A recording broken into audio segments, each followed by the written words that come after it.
مولانا Salman Bijnori official کے YouTube channel کو subscribe کریں اور بیل آئیکن پر کلک کریں۔ بسم اللہ الرحمن الرحیم۔ الحمد للہ نحمده ونستعینه ونستغفره ونؤمن به ونتوکل علیہ ونعوذ باللہ من شرور انفسنا ومن سیئات اعمالنا من يهده الله فلا مضل له ومن يضلله فلا هادي له ونشهد أن لا إله إلا الله وحده لا شريك له ونشهد أن سيدنا ونبينا ومولانا محمدا عبده ورسوله صلى الله تعالى عليه وعلى آله وأصحابه وبارك وسلم تسليما كثيرا،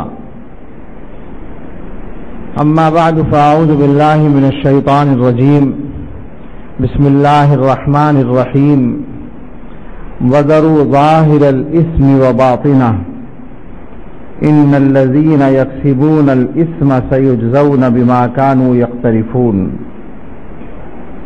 صدق الله مولانا العظيم۔ قال رسول الله صلى الله عليه وسلم: التائب من الذنب كمن لا ذنب له، أو كما قال عليه الصلاة والسلام: سبحان ربك رب العزة عما يصفون وسلام على المرسلين والحمد لله رب العالمين۔ اللهم صل على سيدنا محمد وعلى آل سيدنا محمد وبارك وسلم۔ اللهم صل على سيدنا محمد وعلى آل سيدنا محمد وبارك وسلم۔ اللهم صل على سيدنا محمد وعلى آل سيدنا محمد وبارك وسلم۔ بات چل رہی ہے توبہ کے حجابات کی،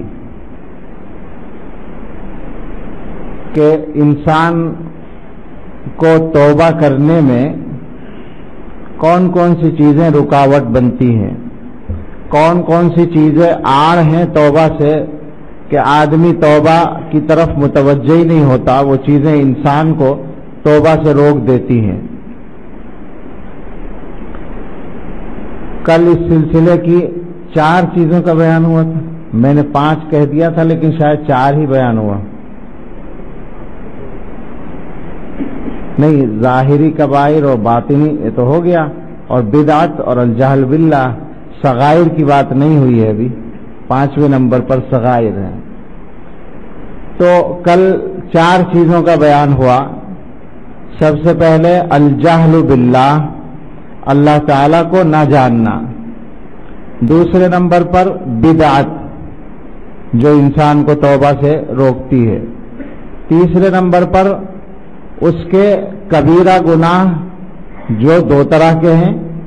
تیسرے نمبر پر کبائر باطنہ، اندرونی کبیرہ گناہ، اور چوتھے نمبر پہ ظاہری کبیرہ گناہ۔ یہ 4 ہوئے، لیکن 5واں نمبر عجیب ہے، اور وہ ہے صغیرہ گناہ۔ عجیب اس لیے ہے کہ ہر آدمی جانتا ہے کہ صغیرہ کے معنی چھوٹا گناہ، تو آدمی سوچے گا کہ صغیرہ گناہ سے تو توبہ ہی کرنے کی ضرورت نہیں ہے، صغیرہ گناہ تو یوں ہی معاف ہو جاتے ہیں، تو آپ اس کو توبہ میں رکاوٹ کیوں شمار کرتے ہیں؟ یہ سوال ہے۔ تو بات اصل میں یہ ہے کہ یہ جو کہا جاتا ہے کہ صغیرہ گناہ ایسے ہی معاف ہو جاتے ہیں، نیکیوں سے معاف ہو جاتے ہیں، یہ بالکل صحیح بات ہے اپنی جگہ، یہ قرآن سے ثابت ہے۔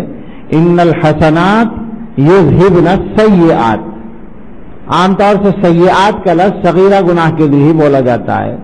نیکیاں گناہوں کو یعنی صغیرہ گناہوں کو ختم کر دیتی ہیں۔ آدمی نے وضو کیا، اس میں کچھ گناہ صغیرہ دھل جاتے ہیں، نماز پڑھی اس میں کچھ گناہ معاف ہو گئے، کہ کوئی صدقہ کر دیا اس کی وجہ سے کچھ معاف ہو گیا، بہت سے راستے ہیں۔ لیکن 2-3 باتیں اس میں سمجھنے کی ہیں۔ پہلی بات تو یہ ہے کہ صغیرہ گناہ بذات خود بڑے گناہ کے مقابلے میں چھوٹا کہلاتا ہے، لیکن اگر کوئی آدمی صغیرہ گناہ کو چھوٹا سمجھ کر کرے تو وہ بڑا ہو جاتا ہے. یہ پکی بات ہے. آدمی یہ سوچ رہا ہے چھوٹا ہی سا تو گناہ ہے، کیا حرج ہے، کر لو. تو یہ جو استصغار الذنب ہے، گناہ کو چھوٹا سمجھنا، یہ بہت بڑا گناہ ہے اور یہ اس گناہ کو بڑا بنا دیتا ہے.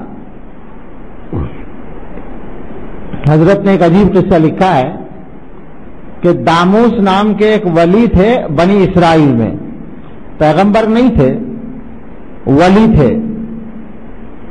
ایک مرتبہ وہ اپنے عبادت خانے سے نکلے تو قریب میں پہاڑ تھا، اور وہ پہاڑ جو تھا سوکھا تھا بالکل، یعنی پتھریلا، اس پر کوئی سبزہ نہیں تھا، درخت نہیں تھے، گھاس نہیں تھی. تو ان کے دل میں یہ خیال آیا کہ اگر اس پہاڑ پر سبزہ ہوتا، گھاس ہوتی، درخت ہوتے، ہریالی ہوتی تو یہ کتنا اچھا لگتا. گویا اب اتنا اچھا نہیں لگ رہا ہے، اگر اس پر سبزہ ہوتا تو خوبصورت لگتا. یہ خیال تو آ گیا، لیکن پھر فوراً الہام ہوا، اللہ کی طرف سے دل میں یہ بات آئی کہ اچھا اب آپ ہمیں مشورے بھی دینے لگے. ہم نے یہ پہاڑ پیدا کیا تو آپ کو یہ پہاڑ گنجا لگ رہا ہے، سوکھا لگ رہا ہے. اب آپ کی رائے یہ ہے کہ اس پہ درخت ہوتے، سبزہ ہوتا تو یہ خوبصورت لگتا. اب جب یہ خیال آ گیا اللہ کی طرف سے تو بہت گھبرائے، بہت ڈرے، اور اس کے بعد یہ عہد کر لیا کہ جب تک میرا یہ گناہ معاف نہیں ہوگا میں کھانا نہیں کھاؤں گا. یہ جو میرا گناہ ہوا ہے کہ میں پہاڑ کے بارے میں یہ سوچ رہا ہوں، یہ میرا گناہ ہے، اور جب تک یہ معاف نہیں ہوگا میں کھانا نہیں کھاؤں گا. یہ عہد کر لیا. اس کے بعد اسی دن یا اگلے دن کسی کام سے بستی میں چلے گئے، آبادی میں. تو وہاں پر کوئی دعوت تھی، لوگ جمع تھے، کھانا چل رہا تھا. یہ تو اپنے اس میں رہتے تھے، راہب تھے، وہاں سے یہ بستی میں آ گئے تو بستی والے دیکھ کر بڑے خوش ہوئے کہ آج تو حضرت ہمارے یہاں آ گئے، کہنے لگے آئیے کھانا کھائیے.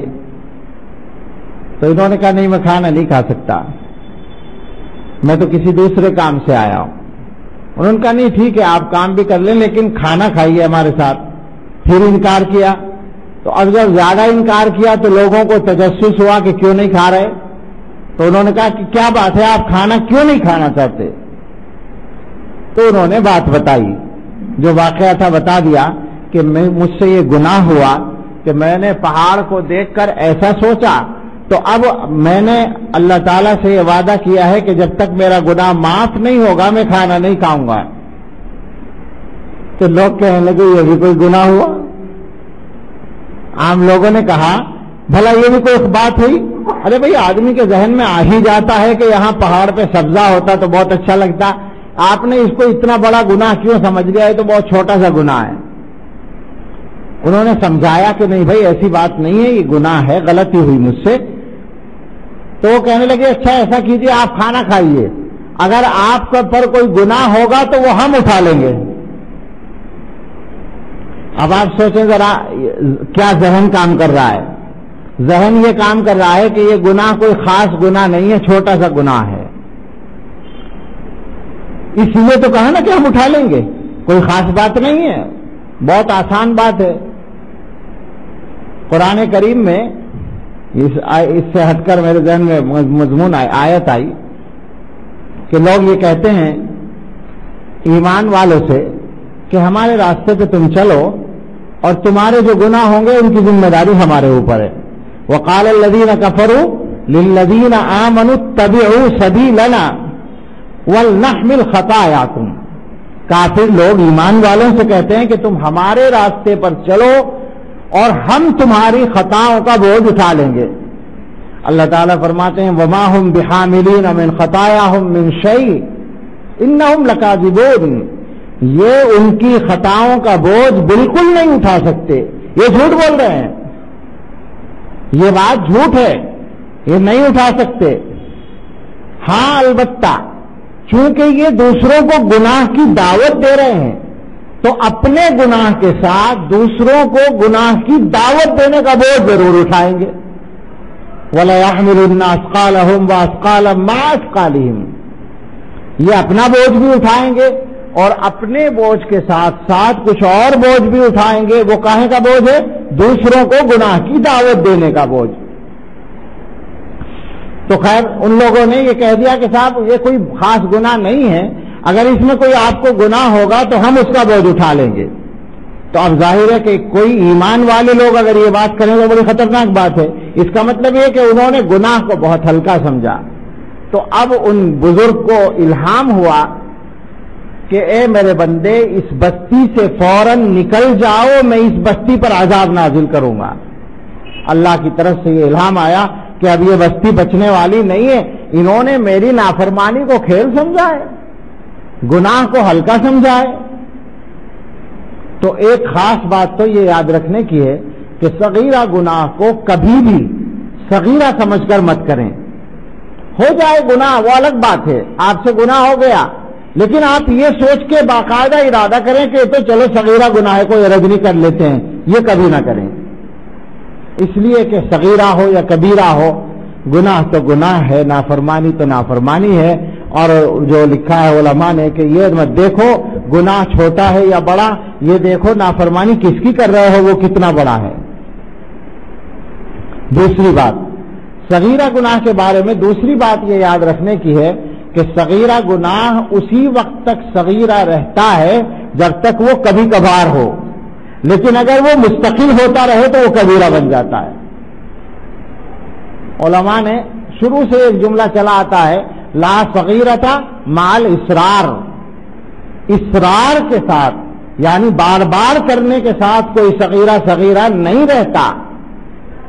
اور آگے اگلا جملہ بھی ہے ولا کبیرۃ مع الاستغفار. اللہ سے توبہ کر لو تو کبیرہ نہیں رہتا، توبہ کر لو تو کبیرہ بھی ختم ہو جاتا ہے. لیکن اگر مستقل کر رہے ہو، اصرار کے ساتھ جمے ہوئے ہو اپنے گناہ پر، تو پھر صغیرہ نہیں رہتا، وہ کبیرہ بن جاتا ہے. تو یہ بات ہے، آپ ذرا غور کیجئے. بات تو یہ چل رہی ہے کہ توبہ سے کون کون سی چیزیں انسان کو روکتی ہیں. تو حضرت نے لکھا کہ توبہ سے روکنے والی چیز گناہ صغیرہ بھی ہے، کیونکہ آدمی گناہ صغیرہ کو صغیرہ سمجھتا ہے تو توبہ کاہے کو کرے گا؟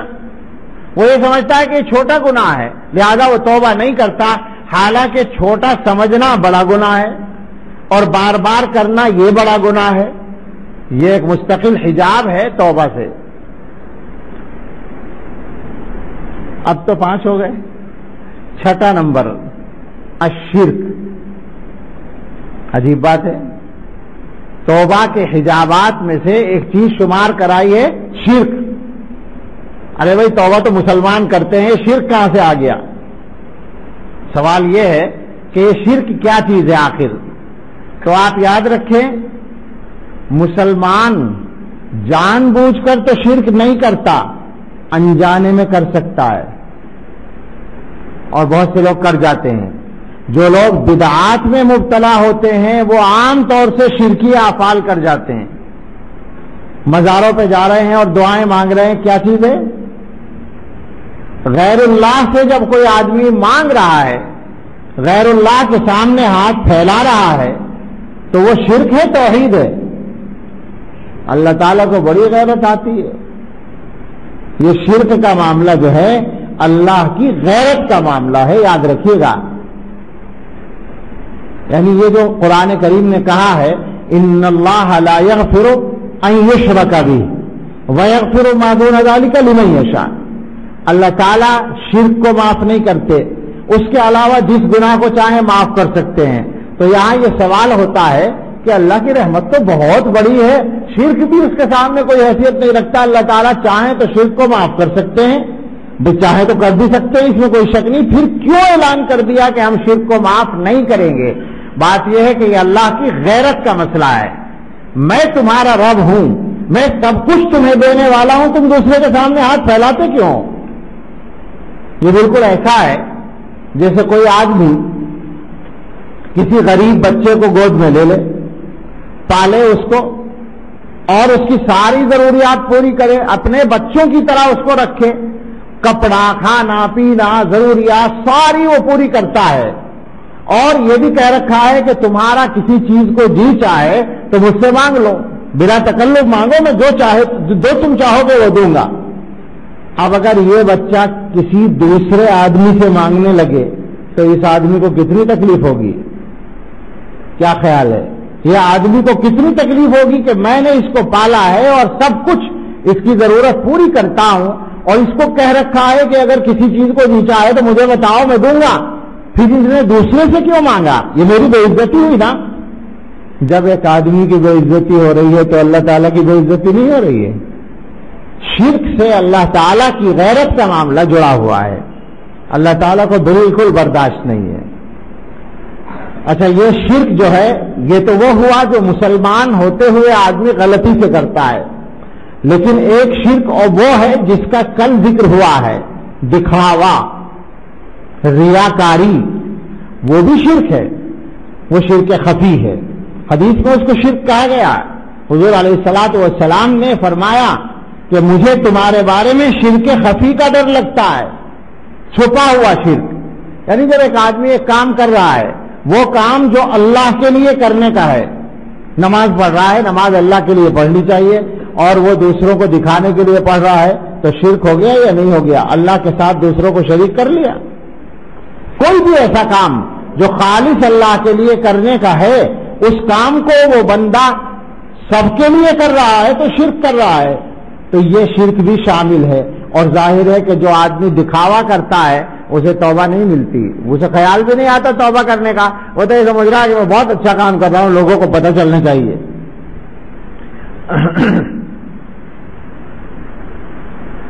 نمبر 7,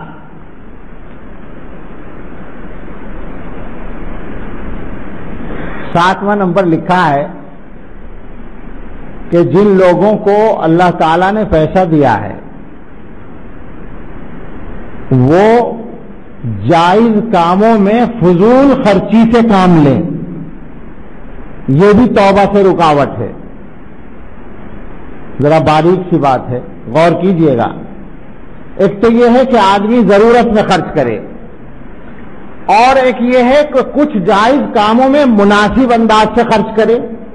مثلا ایک آدمی کے پاس پیسہ ہے, اب وہ اپنے گھر والوں کو لے کر گھومنے کے لیے چلا گیا, سیر و تفریح کے لیے گیا, کوئی بات نہیں, ٹھیک ہے, جائز ہے, بشرطے کہ وہاں ناجائز کام نہ ہو. یہ بھی یاد رکھیں, آج کل کی تفریح میں چونکہ ناجائز کام ضرور ہوتا ہے, کم سے کم فوٹوگرافی کا کام ہوتا ہے اور عورتوں کو دیکھنے کا کام ہوتا ہے. اسی لیے جو گھومنے کی جگہ ہے وہاں جانے کے لائق ہی نہیں رہتا آج کل. تو اس کو چھوڑیں, وہ تو گناہ ہے. اس سے ہٹ کر آدمی کا سیر و تفریح کے لیے جانا, اپنے گھر والوں کو گھمانے کے لیے لے جانا, کسی پہاڑی علاقے میں لے گئے, سمندر پہ لے گئے, یا کسی تاریخی عمارت کو دیکھنے کے لیے چلے گئے, پیسہ ہے آدمی کے پاس جا سکتا ہے. لیکن ایک آدمی یہ کرتا ہے کہ روزانہ سارے گھر والوں کو لے کے ہوٹل میں جا کے کھانا کھاتا ہے, مہنگے ہوٹل میں, بجائے اس کے کہ گھر میں کھانا پک کے روزانہ گھر والے سارے کے سارے ہوٹلوں میں جا کر کھانا کھا رہے ہیں. آپ یہ نہ سمجھے کہ ایسا کون کرتا ہوگا, آج ایسا کرنے والے بھی بہت لوگ ہیں, یہ حماقت کرنے والے بھی بہت لوگ ہیں. یہ جو بات ہے یہ ہے وہ جس کو کہا جا رہا ہے کہ گنجائش والے لوگ مباح کام میں فضول خرچی کریں, یہ بھی گناہ ہے. اور چونکہ اس کو گناہ نہیں سمجھ رہا, وہ یہ سمجھ رہا ہے کہ مجھے اللہ نے پیسہ دیا ہے لہذا میں خرچ کر رہا ہوں, کیا حرج کی بات ہے, تو توبہ کیوں کرے گا؟ جب وہ اس کو اپنا حق سمجھ رہا ہے تو توبہ تھوڑی کرے گا. لہذا توبہ میں یہ بھی ایک رکاوٹ ہے. پیسہ خرچ کرنے کی آپ کو اجازت ہے اگر اللہ نے دیا ہے, لیکن بے ضرورت بے موقع اڑانا پیسے کو, یہ بہت بڑی حماقت ہے, یہ غلط بات ہے. اس لیے کہ پیسہ بھی اللہ, جس طرح سے ہمارے پاس ہر چیز جو بھی اللہ نے ہمیں دیا ہے وہ سب اللہ کی نعمت اور امانت ہے. جیسے ہمارا جسم, یہ جسم جو ہے ہمارا, یہ اللہ کی امانت ہے. اسی وجہ سے اس جسم سے گناہ کرنا جائز نہیں ہے. یہ مسئلہ ذرا سمجھ لیں. یہ جو جسم ہے, اس میں لگا سکتے ہیں اس کو,